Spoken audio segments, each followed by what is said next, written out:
We can now go across to France 24's Carys Garland, standing by on the outskirts of Paris. Carys, good morning. What are farmers there telling you?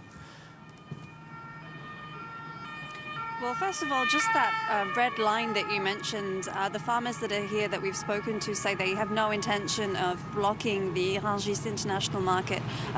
It's not too far from where we are now. It's actually more of a strategic, symbolic point of being here in between Orly Airport, Paris's second largest airport, and the Rungis market, because if they blocked the produce and the deliveries that were coming in and out of that market, it would be shooting themselves in the foot, they said. Otherwise, the farmers are very much disappointed with what Prime Minister Gabriel Attal had to say during a speech to Parliament yesterday. They've said that this is all hot air coming out from the Prime Minister and from the French President. Other grievances that farmers mentioned to us were things like foreign imports, which don't respect the same norms that French produce is subject to here. For example, some farmers said that they weren't happy with the imports of lamb from New Zealand, for example, and other products that use insecticides or other treatment that's actually been banned in France since the 80s.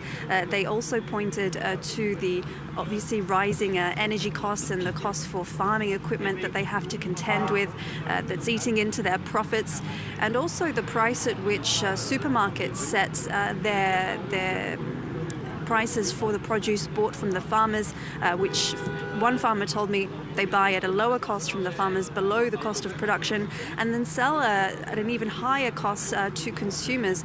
And we have to remember that these farmers are consumers as well. So these are things that are really eating into their income.